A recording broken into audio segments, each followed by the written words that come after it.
দর্শক আমন্ত্রণ জানাচ্ছি ভোটের অঙ্কে। আপনাদের সঙ্গে আছে আমি রাকিব হাসান। আমরা আগেই বলেছি দাবার অঙ্ক বড় জটিল, চাল দিতে হয় ভেবে চিনতে। আর তার চেয়েও বড় জটিল হচ্ছে ভোটের অঙ্ক। সামনে থাকে অনেক প্রার্থী, অনেক দল, অনেক মত আর গোত্র, থাকে নানা আঞ্চলিক ফ্যাক্টর, এবং এই সমস্ত কিছুই নির্ধারণ করে দেয় নির্বাচনে জয় পরাজয়ের একটি জটিল সমীকরণ। আজ আমরা গোপালগঞ্জে 3টি এবং মাদারীপুরে 3টি আসনের ভোটের হিসেব মিলিয়ে দেখার চেষ্টা করব। একটু পরে আমরা পুরোটা জেনে যাব, ধাপে ধাপে আমরা সেগুলো বলতে পারবো। তবে তার আগে যদি শুধুমাত্র গোপালগঞ্জ নিয়ে আলাদা করে কথা বলতে চাই, বলে রাখি দর্শক, গোপালগঞ্জে যে 3টি আসন রয়েছে সেই 3টি আসনে সর্বমোট 28 জন প্রার্থী রয়েছেন, এবং সেই 28 জন প্রার্থীর মধ্যে প্রথম অর্থাৎ গোপালগঞ্জ 1 আসনে রয়েছে 9 জন প্রার্থী। এখানে আছেন হেভিওয়েট প্রার্থীর মধ্যে বিএনপি সমর্থিত মোহাম্মদ সেলিমুজ্জামান সেলিম, আছেন জামাত ইসলামী সমর্থিত মোহাম্মদ আব্দুল হামিদ মোল্লা। এছাড়াও আমরা দেখেছি এখানে গণ অধিকার পরিষদের কাবির মিয়া আছেন স্বতন্ত্র প্রার্থী এম আনিসুল ইসলাম। এবং বলে রাখা ভালো যে 3টি আসনের কথা আমরা বলছি গোপালগঞ্জে, তার ভিতরে সবচাইতে বেশি প্রার্থী রয়েছেন কিন্তু গোপালগঞ্জের 2 আসনে, এবং সংখ্যাটি কিন্তু চোখে পড়ার মতো। 11 জন প্রার্থী রয়েছে গোপালগঞ্জ 2 আসনে, এবং সেখানে ডাক্তার কে এম বাবন, তিনি বিএনপি সমর্থিত প্রার্থী। হেভিওয়েট প্রার্থীর মধ্যে রয়েছেন মাওলানা তাসলিম হোসেন শিকদার, ইসলামী আন্দোলন বাংলাদেশের, এবং জাকের পার্টির অ্যাডভোকেট মাহমুদ হাসান এখানে আলোচিত একজন প্রার্থী রয়েছেন বটে। মোট 28টি ইউনিয়ন রয়েছে, এবং বলে রাখি সব কিছু মিলে আসলে এই জেলাটি, গোপালগঞ্জের এই অংশটা কিন্তু আলোচনার শীর্ষে রয়েছে। আমরা ধাপে ধাপে একটু দেখার চেষ্টা করি, তাহলে ভোটের অঙ্ক মেলাতে সুবিধা হবে। সাথে আমরা সহকর্মীদের সঙ্গে একটু কথা বলে নিতে চাই। শুরুতে গোপালগঞ্জে 1 আসনটা নিয়ে একটু আলাপ করি। এখানে আমরা বলছিলাম মোট 3,99,510 জন ভোটার রয়েছেন, এবং 2008 সালের পর যারা ভোট দেননি সেই সময় থেকে যদি আমরা হিসেব করি, তাহলে দেখা যাচ্ছে প্রায় 1.5 লাখ নতুন ভোটার কিন্তু এখানে যুক্ত হয়েছেন। প্রায় 40% তরুণ ভোটার রয়েছে। কাজেই বলা যেতে পারে যে যারা ভোট দিতে আসবেন তাদের প্রতি 3 জনের মধ্যে অন্তত 1 জন আপনি তরুণ ভোটার পাবেন। কাজেই তরুণ ভোটার যারা আছে তারা কিন্তু এখানে বড় একটা ফ্যাক্টর হিসেবে কাজ করবে। এছাড়াও নারী পুরুষের যে ভোটারের সংখ্যা, সেই সংখ্যার পার্থক্যটা কিন্তু খুব সামান্য, 3000-এরও কম। আমরা যদি পরের আসনটা একটু দেখি, গোপালগঞ্জ 2 আসন। আগেই বলছিলাম গোপালগঞ্জ 2 আসনে কিন্তু প্রার্থীর সংখ্যা সবচেয়ে বেশি, 11 জন প্রার্থী এখানে আছেন। স্বতন্ত্র আছেন 3 জনের মতন, এবং অনেকগুলো ফ্যাক্টর এখানে আছে। সবচেয়ে বড় ফ্যাক্টর কিন্তু এখানে কাজ করবে বলা হচ্ছে তৃতীয় লিঙ্গের ভোটার, কারণ বলা যেতে পারে এই 3টি আসনের মধ্যে সবচেয়ে বেশি 4 জন তৃতীয় লিঙ্গ ভোটার এখানে আছেন। কাজেই এই 4 জন কাদেরকে ভোট দিচ্ছেন সেটা কিন্তু আলাদা একটা নজরে থাকবেন। এবং একই সঙ্গে প্রার্থী যারা আছেন তারা নিশ্চয়ই খেয়াল করেছেন যে এখানে মাত্র 1000-এর পার্থক্য রয়েছে মহিলার পুরুষের মধ্যে। কাজেই নারী ভোটারদেরকে আকৃষ্ট করতে পারাটা কিন্তু প্রার্থীদের জন্য অনেক বড় একটা সহযোগিতা হবে নির্বাচনে জয় পরাজয়ের ক্ষেত্রে। এখানেও প্রতি 3 জনের মধ্যে অন্তত 1 জন আমরা তরুণ ভোটার দেখতে পাচ্ছি। গোপালগঞ্জ 3 আসন সবশেষ, এই আসনটাও একটু খেয়াল করতে চাই। 8 জন প্রার্থী রয়েছেন, আগেই জানিয়েছি। হেভিওয়েটের প্রার্থীর সংখ্যা তো অনেক বেশি, এবং সর্বোচ্চ সংখ্যক প্রায় 2 লাখ নতুন ভোটার কিন্তু 2008-এর পর থেকে কিন্তু যুক্ত হয়েছেন এখানে। এবং এখানে কিন্তু 3টি আসনের ভিতরে দ্বিতীয় সর্বোচ্চ তরুণ ভোটার প্রতিনিধিত্বকারী আসন এটি। এবং নারী পুরুষের যে ভোটের পার্থক্য সেটাও বেশ কম। তার মানে বোঝা যাচ্ছে এখানে নারী ভোটারদের আকৃষ্ট করতে পারাটা অনেক বড় একটা গুরুত্বপূর্ণ কাজ, এবং সেক্ষেত্রে জয় পরাজয়ের একটা বড় পার্থক্য নির্ধারিত হয়ে যেতে পারে। মোটামুটিভাবে ছোট এই 3টি আসন সম্বন্ধে একটা ধারণা পেয়ে গেলাম। আসন ছোট হলেও এখানে কিন্তু একটা বড় ধরনের ঘটনাবহুল অতীত রয়েছে, সেগুলো নিয়েও কথা বলতে চাই। গোপালগঞ্জ থেকে যুক্ত হচ্ছে সহকর্মী আজিজুর রহমান রনি। একটু বলবেন আসলে মানে এখানে যে পরিস্থিতি, সেই পরিস্থিতিতে ভোটারদের আকৃষ্ট করা, তাদের আস্থার মধ্যে নিয়ে আসা, নানা বিষয়ে আলাদা করে আসলে প্রার্থীদের কাজ করতে হবে। আমরা জানি আজকে প্রায় 4 দিন হতে গেল প্রার্থীরা তাদের প্রতীকটা বুঝে পেয়েছে, এবং যে যার মতো করে আসলে প্রচারণার জায়গাটাতে নিজেরা চষে বেড়াচ্ছেন। কতটুকু তৎপরতা আপনি দেখতে পাচ্ছেন প্রার্থীদের, এবং যারা ভোটার তারা কতটুকুই বা সেই আস্থাটা অর্জন করতে পারছে প্রার্থীরা? রাকিব, আপনি যেমনটি বলছিলেন যে আসলে গোপালগঞ্জে যারা প্রার্থী রয়েছেন 3টি আসনেই, তা প্রতি আসনেই কিন্তু প্রার্থীরা আসলে ভোটারদের দ্বারা দ্বারা যাওয়ার চেষ্টা করছেন। আপনি জানেন যে গোপালগঞ্জে 3টি আসন রয়েছে, এই 3টি আসনই কিন্তু আওয়ামী লীগের ঘাঁটি।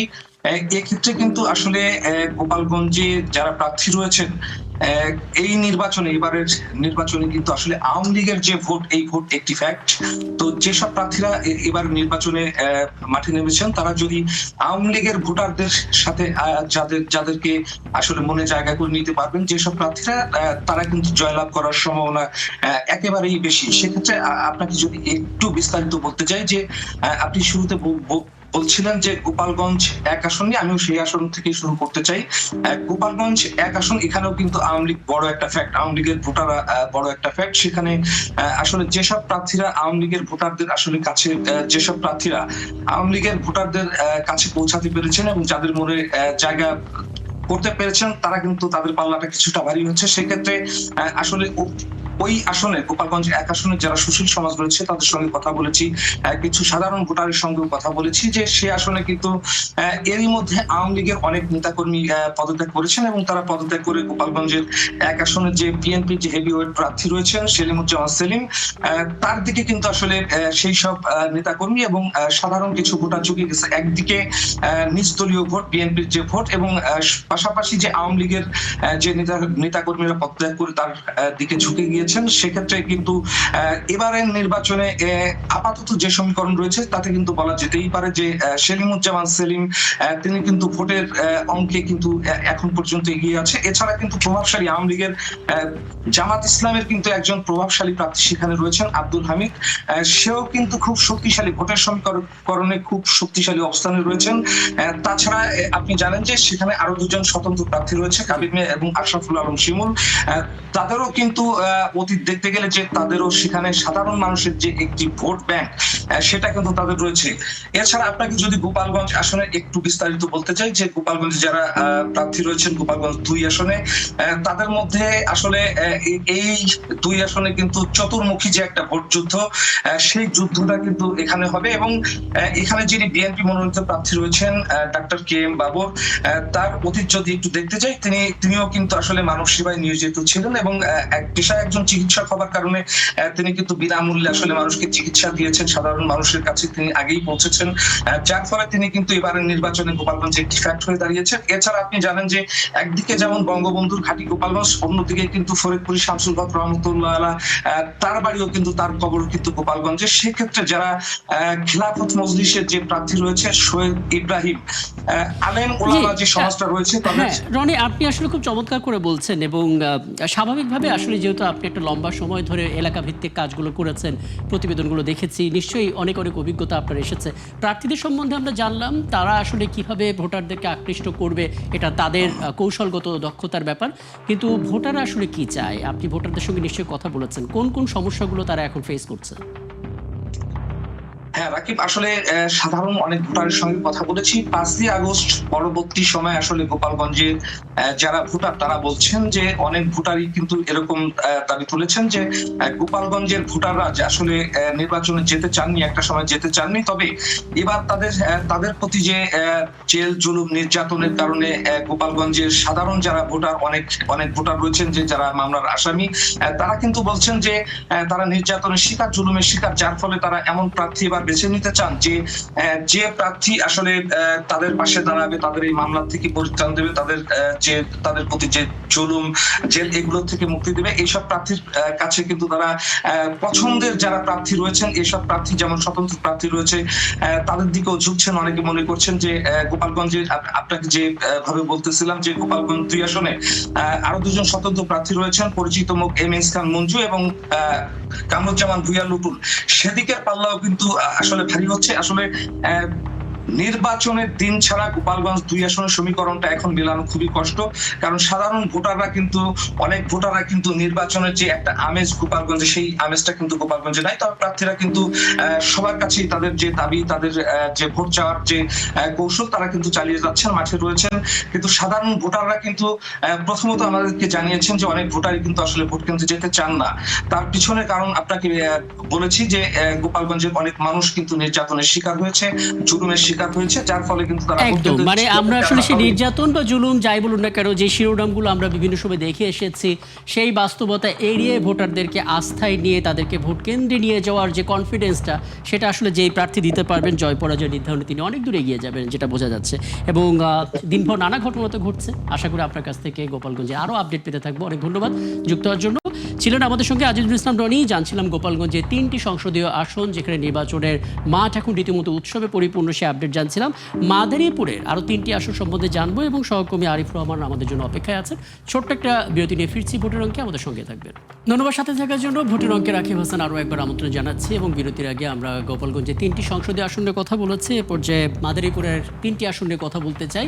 বলে রাখি, এই মাদারীপুরের 3টি আসন 218, 219 এবং 220 সংসদীয় আসনে মোটামুটিভাবে এখানে 25 জন বৈধ প্রার্থী রয়েছেন। প্রথমটিতে 10 জন, দ্বিতীয়টিতে 10 জন এবং পরবর্তীতে শেষ আসনটিতে 5 জন বৈধ প্রার্থী রয়েছেন। বাকি খবরটা একটু দেখে নিতে চাই কার্ডে। এবং আমরা মোটামুটিভাবে মাদারীপুর 1 আসনটা নিয়ে যদি কথা বলি, আমরা দেখতে পাচ্ছি 3,24,000-এর উপর এখানে ভোটার রয়েছেন। এবং খুব লক্ষণীয় বিষয় যে আসলে এখানে সর্বোচ্চ সংখ্যক তরুণ ভোটার, অর্থাৎ প্রায় 44% তরুণ ভোটার রয়েছেন। তার মানে প্রতি 2 জনের মধ্যে অন্তত 1 জন করে তরুণ ভোটার পাওয়া যাবে। এবং 2008 সালের পর থেকে প্রায় 2.5 লক্ষ নতুন ভোটার এখানে যুক্ত হয়েছেন। কাজেই এই নতুন ভোটাররা আসলে ভোটের সবচেয়ে বড় ফ্যাক্টর, সেটা বলার অপেক্ষা রাখে না। মাদারীপুর 2 আসনটা যদি একটু দেখি, মাদারীপুর 2-এর ক্ষেত্রে আমরা 4,36,233 জন ভোটার দেখতে পাচ্ছি। তা বেশ বড়সড় আসন। এবং এই 3টি আসনের মধ্যে সবচেয়ে বেশি, অর্থাৎ 8 জন তৃতীয় লিঙ্গের ভোটার রয়েছেন। এবং এখানেও প্রায় 40% তরুণ ভোটার যুক্ত আছেন। তার মানে এই যে 40% তরুণ ভোটার, তারাও কিন্তু ভোটের মাঠে বড় ফ্যাক্টর হিসেবে কাজ করবে। বোঝাই যাচ্ছে নতুন ভোটার চোখে পড়ার মতো 28,753। মাদারীপুর 3 আসন সবশেষ সংসদীয় আসনের ক্ষেত্রে আমরা দেখতে পাচ্ছি এখানে 3,87,806 জন, অর্থাৎ এই 3টি আসনের মধ্যে বলা যেতে পারে এটি দ্বিতীয় বৃহত্তম আসন। এবং এখানেও কিন্তু তরুণ ভোটারের সংখ্যাটা সবচেয়ে বেশি, 3টি আসনের মধ্যে 42%। তার মানে 2 জনের মধ্যে, প্রতি 2 জন ভোটার যারা ভোট দিতে আসবেন তাদের মধ্যে অন্তত 1 জন করে আমরা তরুণ ভোটার দেখব। যেহেতু তরুণরা রাজনৈতিকভাবে ভীষণ রকম সচেতন, কাজেই তাদের ভোটটা আসলে প্রার্থীদের জন্য খুবই গুরুত্বপূর্ণ। মোটামুটিভাবে একটা ধারণা আমরা পেয়ে গেলাম। এরপর যে আমাদের সহকর্মীর কাছে যেতে চাই, মাদারীপুর থেকে যুক্ত হচ্ছেন আরিফুর রহমান। আরিফুর রহমান, আপনাকে আমন্ত্রণ জানাচ্ছি ভোটের অঙ্কে। এবং একটা দীর্ঘ সময় ধরে আসলে মাদারীপুরের অলিগলি আপনি ঘুরেছেন, সেখানকার ভোটের গুরুত্বপূর্ণ ফ্যাক্টরগুলো নিয়ে আপনি প্রতিবেদন তৈরি করেছেন। আমি প্রার্থীদের প্রসঙ্গে একটু পরে আসবো, তাতে আলাপ করতে সুবিধা হবে। শুধুমাত্র ভোটারদের কথাটা আগে জানবো, মূলত কোন কোন সমস্যায় আসলে মাদারীপুরের ভোটাররা ভুগছেন, যেটা দিয়ে তাদেরকে আকৃষ্ট করার চেষ্টা করছেন প্রার্থীরা। মূলত মাদারীপুর জেলা একটি আওয়ামী লীগ অধ্যুষিত এলাকা। এই আওয়ামী লীগ অধ্যুষিত এলাকা হওয়ার কারণে এখন যারা প্রার্থী আছেন, তারা কিন্তু ফুরফুরে বিরাজ করতেছে। এবং যারা ভোটারদের যে আকর্ষণ করতেছে, মাদারীপুরের বেশ কিছু সমস্যা আছে। বিগত প্রায় 3.5 বছর থেকে 4 বছর হচ্ছে পদ্মা সেতু হয়েছে, কিন্তু পদ্মা সেতু হওয়ার পরে কিন্তু তেমন কোনো উন্নয়ন কিন্তু মাদারীপুরের বাসী কিন্তু আসলে পায়নি। বিশেষ করে কিন্তু এই শিল্প অঞ্চল কোনো কলকারখানা হয় না, কিন্তু এই কারণে কিন্তু বেকারত্বের সংখ্যা কিন্তু আসলে দিন দিন কিন্তু বেড়ে চলছে। মাদারীপুরের বড় একটা সমস্যা হলো এই যে লিবিয়া দিয়ে ইটালি প্রবণতা, মানে বিদেশে যাওয়ার প্রবণতা, এটার খুবই একটা বড় সমস্যা। এই বড় সমস্যা, বেকারত্বের সমস্যা দূর না হওয়ার কারণে এই সমস্যা সৃষ্টি হয়েছে। এখানে আরো কিছু সমস্যা আমাদের আছে, যেটা হলো ঢাকা বরিশাল মহাসড়কের যে 40 কিলোমিটার রাস্তা আছে, এই রাস্তাটা হলো 4 লেন করা খুবই, 4 লেন অথবা 6 লেন করাটা খুবই জরুরি। এই 6 লেন না হওয়ার কারণে খুবই রাস্তা কিন্তু বিভিন্ন সময় কিন্তু দুর্ঘটনা ঘটছে। এবং এটা কিন্তু আসলে এখানকার যে জনগণ, তাদের কিন্তু মূল খুবই দাবি। এবং মাদারীপুর যে একটা আমাদের 250 শয্যা হসপিটাল আছে, 250 শয্যা হসপিটালে কিন্তু এখন আসলে পূর্ণাঙ্গভাবে চালু হয় নাই। এই চালু না হওয়ার কারণে এখানে কিন্তু রোগী আসছে, তারা কিন্তু আসলে প্রাথমিক চিকিৎসা দিয়ে ঢাকা বরিশাল অথবা বিভিন্ন অন্যান্য জেলায় কিন্তু চিকিৎসা নিতেছে। এটা কিন্তু আসলে মাদারীপুর জেলা এবং মাদারীপুর জেলার যে ভোটার তাদের কিন্তু অন্যতম দাবি।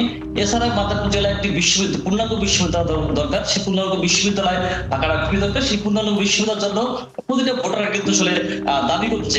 এবং যারা এখানে প্রার্থী আছে, তারা কিন্তু এই প্রার্থীরা এইসব আশ্বাস দিচ্ছে, তারা একদম মানে শিক্ষাঙ্গনে আসলে আলাদা করে নজর দেওয়ার দাবিটা মাদারীপুরের জনগণের অনেক দিন থেকে, এটা আমরা আসলে বিভিন্ন সময়ে গণমাধ্যমের প্রতিবেদনগুলো থেকে তো দেখতেই পাচ্ছিলাম। একটা বিষয় একটু বলবেন, মানে এবার যেটা সবচেয়ে বড় চ্যালেঞ্জ হয়ে দাঁড়াচ্ছে যে দলীয় নির্দেশনার বাইরে গিয়েও অনেকে আসলে প্রার্থী হচ্ছেন, কারণ তারা ফিল করছেন তারা আসলে জনপ্রিয় এবং জনগণের জন্য তারা কাজ করতে পারবেন, এরকম যুক্তি দিয়ে তারা আসলে বিদ্রোহী প্রার্থী হিসেবে দাঁড়িয়ে যাচ্ছেন। প্রায় সব জোটের থেকে একই গল্প আছে। মাদারীপুরের চিত্রটা আসলে কেমন সেক্ষেত্রে? আমি যদি মাদারীপুর একের কথা বলতে চাই, মাদারীপুরে এক শিবচর বা উপজেলা নিয়ে গঠিত। এখানে কিন্তু বিগত আওয়ামী লীগের আমলে সাবেক চিফ হুইপ নীলম চৌধুরী 7 বার এমপি হয়েছে। এখানে এখন বিএনপি থেকে মনোনয়ন দিচ্ছে নাদির আকরাম, এবং এখানে 10 জনের মনোনীত প্রার্থী উনি মনোনয়ন পেয়েছে সাইদুদ্দিন আহমেদ খানজানা। এছাড়া কিন্তু আরো 3 জন স্বতন্ত্র প্রার্থী এখানে নির্বাচন করতেছে। 3 জন স্বতন্ত্র প্রার্থীর মধ্যে কিন্তু 2 জন স্বতন্ত্র প্রার্থী নির্বাচন করতেছে। আমি একটা কথা আপনাকে জানিয়ে রাখতে চাই, এখানে কিন্তু একজন স্বতন্ত্র প্রার্থী হচ্ছে যে জামাল কামাল মোল্লা। উনি যখন মনোনয়নপত্র প্রথম মনোনয়নপত্র ঘোষণা করা হয় তখন ওনাকে মনোনয়ন দেওয়া হয়। পরবর্তীতে কিন্তু একদিন পরে মনোনয়ন স্থগিত করে নাদির আকরামকে মনোনয়ন দেওয়া হয় পরবর্তী ধাপে। এখানে কিন্তু বিএনপির আরেকজন প্রার্থী নির্বাচন করতেছে লাভলু সিদ্দিকী। সে লাভলু সিদ্দিকী কিন্তু বিএনপির প্রার্থী। তাহলে বিএনপির প্রার্থী এখানে কিন্তু 3 জন দাঁড়িয়ে গেছে।